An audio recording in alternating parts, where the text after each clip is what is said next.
y'all, so today I'm going to show you how to crochet the moss stitch. It's also called linen stitch, granite stitch.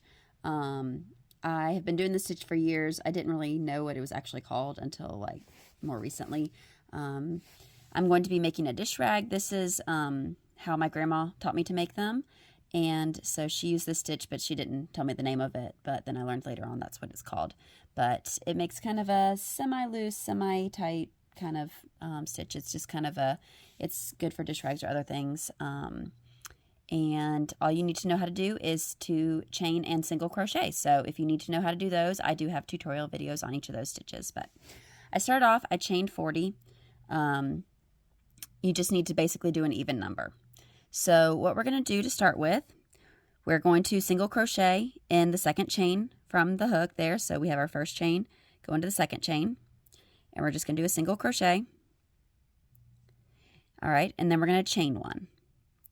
And then we're going to skip the next chain, and we're going to go into the next one and single crochet there. And we basically just repeat that down the line. We're going to do a single crochet, chain one, skip the next chain, and go to the second one there, and single crochet in that. So you're still keeping the same number of stitches, you're just doing a chain over every other one there. So you have single crochet and chain, skip the next one, go to the second from there, single crochet, chain, skip that next one, go to the second there, single crochet and chain. And you're just going to keep doing this down the line, where you do single crochet, chain, skip one, and single crochet in the next one. And you'll just keep doing that all the way down till you get to the end of your stitches. Okay, so now I'm down at the end of the row there. And I forgot to mention, just for reference, I'm using size H 5mm hook, and I'm using just cotton yarn because I'm making a dishcloth, and so those, or the dish rag works better with cotton yarn.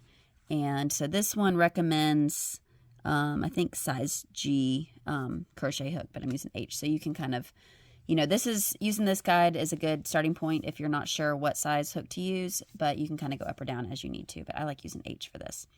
Okay, so we got to the end of our row. I'm going to turn and chain one, because we always chain at the end of each row there.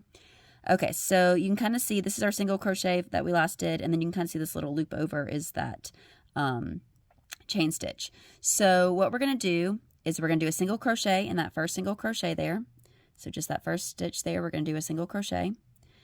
And then we're going to do a single crochet in that chain space there, in that chain one space.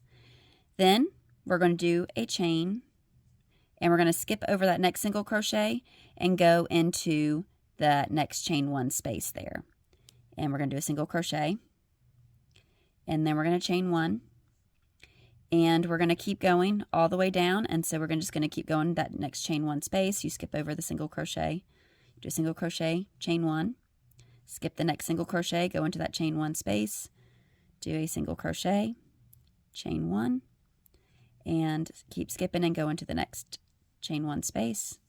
And just keep doing that down the line, where you just do a single crochet in the chain one space, and then chain one, and then skip the next single crochet and go into the next chain one space, and keep doing that all the way down the line till you get to the end.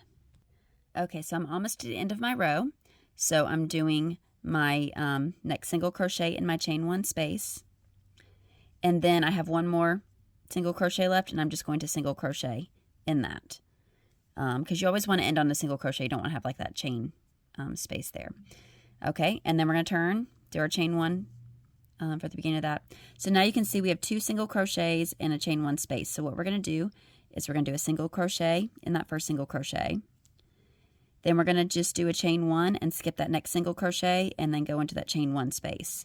And so you're going to keep just repeating these rows here, because you want to, you always want to make sure that you start and end a row with a single crochet. So if you need to do two single crochets in a row to do that, you may need to do that. But then you always kind of get back on track with doing, if you just do one single crochet at the beginning, if it's two that you're going on top of, then you will do the single crochet and then just do the chain one to skip that next one and go into the space just like that. And so you just basically, this is a really simple stitch.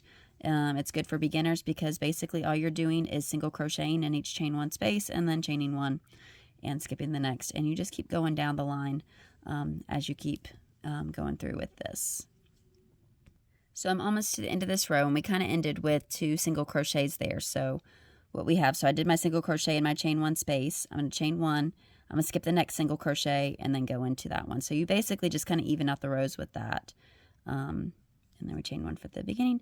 And so then our next row just starts with, it's got, you do a single crochet and then you can see your chain one space, so you do another single crochet there.